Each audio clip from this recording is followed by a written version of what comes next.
This company has been a great investor in journalism, a greater investor in media in general, and it's something that we believe very strongly in. And clearly, certain activities did not live up to those standards. And that's a matter of great regret for me personally and for the company. And for your father, you've obviously talked to him about this. Is he personally ashamed of what's happened? I think he was very clear in a comment made yesterday, actually, that, these allegations are shocking and hugely regrettable. And this is the way that we all feel inside the company, not least of which the many journalists around the world who work at News Corporation, who really believe in what they do and work very hard to do a good job for their readers. When this started, I had heard rumors that phone hacking was rife. Rebecca Brooks was a journalist who came through the bowels of your organization. She was the editor of the News of the World when a lot of this was going on. She was paying out large sums of money, or the newspaper was, to the people who were conducting some of these activities. Is it really even vaguely conceivable that she and many others didn't know what was going on, that this hacking was rife everywhere? Rebecca and I are absolutely committed, and this company is absolutely committed to doing the right thing. And what that means is about cooperating and working fully with the police investigations into those alleged practices and into those activities.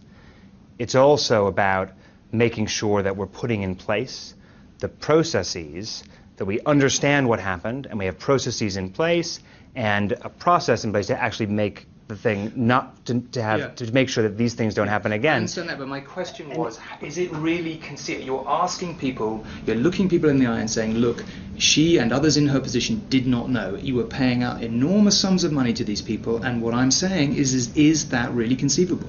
Listen, I am satisfied that Rebecca, her leadership of this business, and her standard of ethics and her standard of conduct throughout her career are very good. And I think what she's shown and what we have shown with our actions around transparently and proactively working with the police, recall, it's the process of information discovery that we went through proactively and voluntarily that actually started these investigations to be opened again by the police earlier this year. It's the proactive and transparent handing over of information to the police to aid them in their inquiries around payment to police and things like that, that actually she has led and this company has led. And I'm very confident that those actions show that we're doing the right thing. And we're committed to doing the right thing. But she seemed to admit to a select committee that you had paid police officers with Andy Coulson. We now know that, as I understand it, you have paid police officers. Everyone believed at the time that phone hacking was rife. Can I just push you on the answer to this question? On her and other senior executives, are you really saying that they did not know of these activities within their own newsrooms for which you were spending a great deal of money? I cannot comment, as you know, on specific individuals that are subject of a criminal investigation. This is your chief executive I'm talking about here. But you said some other individuals, right? So let me just make sure that that's clear, that I cannot comment on that. You understand that. Yes. With respect to Mrs. Brooks, with respect to Rebecca, I am satisfied that she neither had knowledge of nor directed those activities. When Clive Goodman was arrested, what did you ask all your executives about those activities, and what did they say? Well, as you know, when Clive Goodman was arrested in those areas, I was actually not here, so I didn't ask them anything. The company undertook a process with the police at that time that we now know, after a very thorough process of discovery and of really opening all of that up again internally, we now know, and we've said, that that process at that time was not complete. And actually, new things have come to light, new allegations and new information has emerged that has convinced us that this is a new set of things that we were dealing with. And in fact, earlier this year, we unreservedly apologized to victims of these voicemail intercepts. We admitted and accepted liability in these civil cases, and we're now in a process with an independent former judge who's actually working through how do we deal with all of those cases I of understand that, invasion of that's privacy. In the modern era. There was a period when you paid out very large sums of money to some people who had been hacked, and the impression that a lot of people had is that you embarked on a sustained and deliberate cover-up. This is the accusation that is made against you, because you knew how terrible it was and you didn't want it to come out. There was a particular settlement that I authorized, and I've said was made with information that was incomplete. I acted on the advice of executives and lawyers with incomplete investigation, and that's a matter of real regret for me personally. Previous to that, an investigation by the police had been conducted, and the company had cooperated with that. We now know that that investigation was inadequate, and that is a matter of profound regret as well. Today, what we're saying is we've been redoing all of that and doing new work as well, which is all about working fundamentally with the important work the police are doing in their 2 investigations into practices, both in terms of voicemail intercepts as well as payments to police. And we now know that the practices that are being discussed, that we're talking about here, were such that we've fundamentally breached a trust with our readers. And that's why we're taking this action with the News of the World today. I just want to be clear. You are absolutely categoric, looking the public in the eye and saying you knew nothing of the extent of phone hacking within your newspaper group. Until very recently, you were simply unaware. At the point when you were convinced that you were saying that it was confined to Goodman and Co., you were absolutely convinced that that was the truth. Myself? Yes. Yes. When I first arrived here, and actually when a number of executives, and a lot of people are new, a lot of this was dormant. The police had said there's no reason for opening an investigation, and they repeated that assertion a number of times. The PCC had said we're satisfied, the Press Complaints Commission, we're satisfied with all of those things, and that was the environment we were in. Just about 2 years ago, some additional things emerged around the Gordon-Taylor settlement, which was that year, and going forward. And at that point, we started to look at all of this again. And that's when we really embarked on a very thorough process. I mean, today we have a sort of standards and practices group in the company of senior executives who are provided with oversight from our global board at an independent director and an executive director level. We have US and UK senior independent counsel overseeing that process of discovery and of cooperation with the police to really try to come to grips with these practices and not just make sure that our disclosure and our transparency with respect to these investigations is complete, but also that we can make sure that we put things right and that they don't happen again. But one final thing on this. You didn't look at the amount of money that had been paid out and think, how is it possible that only 2 people knew about that? That this was a practice confined to just a tiny section of the newsroom? Alarm bells didn't ring when you saw the money that you've been paying over years? At that point, the investigations that the police had conducted in cooperation with us and others, remember, 2 people had gone to jail, the editor had resigned.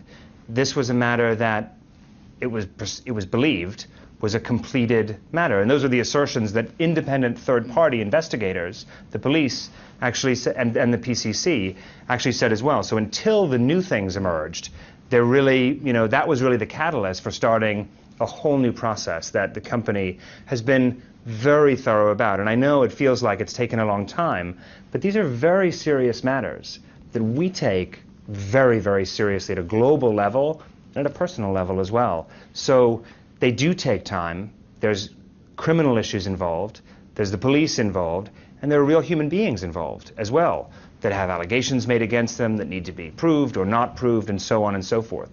These things have taken time, but we've reached a point now where, I'm confident in being able to say, that this practice was certainly enough to breach the trust of our readers. And at that point, you have to take responsibility and actually move the thing forward. And that's what we're doing today. And it's a matter of great regret. You're confident it was just the News of the World, not the Sun? Yes. I mean, you should know that, and I think you do, that there are these inquiries, and now these public inquiries that are going to happen that we welcomed yesterday when they were talked about at Prime Minister Questions, are into practices across the whole industry. So not just News International, but also at other newspaper groups and practices around journalism, as well as police practices across the industry. Well, I was going to say, our focus has been around processes internally in all of our papers, right? But in particular at the News of the World, where we really have had, where we've been able to discover There's a quite a couple lot. of questions there. One, do you think your newspaper group has taken the flak for a Fleet Street-wide practice? And two, in that question, are you really confident that this isn't a problem that's not going to spread to other newspapers in your group? I think, to your first question, is this something that the News of the World is taking the pain for the rest of the industry? These are industry-wide inquiries, and I think you will see both an industry-wide process with the police, and these criminal investigations are industry-wide, and in fact, some of the arrests that have been made are nothing to do with the News of the World recently, but also the judicial inquiry, or however it ends up being set up, that we welcomed to bring there, are industry-wide. And I think that's really a question for the industry, for other papers, for other people to really, come to grips with, and it's really for them in terms of their practices and how they do it. And as far as News International is concerned, we are absolutely committed and determined to do the right thing here. But you're confident that this was not a problem at the Sun. That's what I'm just focusing on. You're confident that you've rooted this out and you're sure where it all happened, and that's that.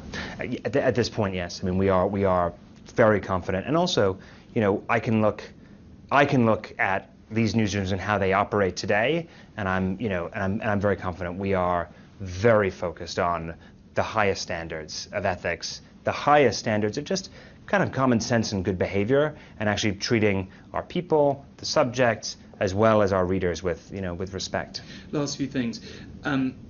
One of the problems that a lot of your critics have is they say, you run a newspaper group that regularly says Cabinet Minister Urs must take responsibility, resigns. You still have a chief executive, and this is repeatedly brought up in Parliament yesterday, who was there when a lot of these things were happening, was editor of the News of the World when some of the worst abuses were happening. You say she didn't know about it, but she was there. A lot of people say, surely somebody must take responsibility. There are some allegations that have been made about that, and I think around her editorship, but I think we're far from, the bulk of all of this activity in terms of what we know, so I want to be very clear about that.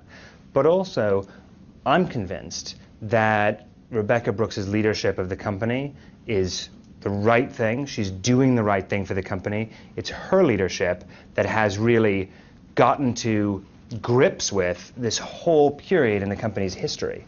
And the committees or the group of people. Of her going, just to be clear about that. No. I mean, this is, her leadership is actually crucial right now, and it's actually what's been moving a lot of this forward. And I think has been, it's absolutely doing the right thing, and that's what we want to do. We want to. Let me repeat this. We want to do the right thing, and what we want to do is we want to make sure that this company and in these titles that we live up to the journalistic ethics that we believe in as a company, and that's something that, I know by her actions and by the company's actions, we're showing. Lastly, some people are saying that the B-Sky B takeover should now be stopped. Your critics are saying that. What do you say to that?